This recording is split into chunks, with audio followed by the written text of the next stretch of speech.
Okay, the second video now. Okay, something else I should have said in the first video. Be aware of this bar right here. This is a power bar. The green cap indicates that. These are a little bit thicker in diameter, so with her hands, they may be a little bit more difficult to grab, and they may limit her ability to move up in weight. I would try to use one of the hybrid bars. I think over there in Torrance, they're blue capped, or they might be like the ones we have in La Mirada where they don't have a cap. But stay away from these green bars if you can. If she can handle it, hey, more power to her. It'll help her in her grappling, but not necessarily. I wouldn't limit her hip strength because of grip. So here I would say try not to make her work her grip on a deadlift. Make her work her grip elsewhere. Okay, that being said, let's go ahead and see how this looks. So she's going to go ahead and keep it close like before. She's going to drive. As soon as she gets to her second pull, right above the knees, her hips are going to come. Oh, actually, she's not. She's using her shoulders here. Oh, this may be a little limiting to her. So, okay, here we bring it back. Knee, hip, and shoulder.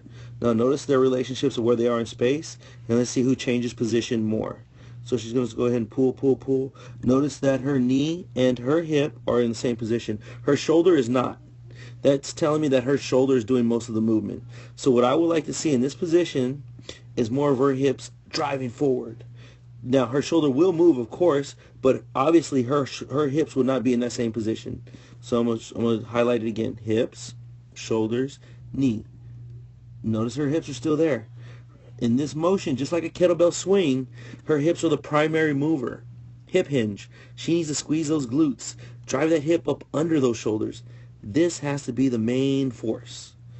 The best way to cue this is to put a band around her hips, anchor it behind her on a pole or something, and have her feel the motion of driving her hips forward.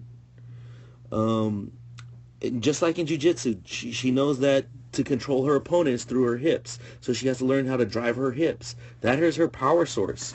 Any martial arts, they drive their power from their hips. Kickboxers get their kicks from their hips. Punchers emanate their power from their hips. She needs to learn how to really utilize those glutes to drive her hips forward.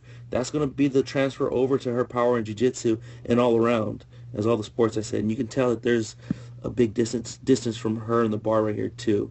So there's a little bit of space. As the weight gets heavier, it may be a little bit complicated for her to keep it close, so we got to cue that. There's a couple of ways we can do that, and I'll try to send you a video. Now here's this position where she now is over cranking back. She has a little bit of a curve, and this is going to put everything out of alignment. So here we go. Look at that alignment. She has this exaggerated curve. If I put a straight line, you can see that she's now throwing her belly forward rather than her hips. So that is a little bit of an exaggeration that she would not want. Look at where her shoulder's at, going straight down. Look at where her hips are at. Very drastic from the first video that we did. So we need to correct that. Okay, let's see how she looks in position here. Let's go ahead and first pull, first pull, first pull. See, shoulders are coming up a little bit too fast. Okay. And she wanted to crank a little bit, but she kind of stopped right there on that one, so that's kind of a good thing. And she goes back to what she knows best. She keeps it close, pushing with the legs, pushing with the legs. That one looked a little bit decent. See, that degree is not too bad considering.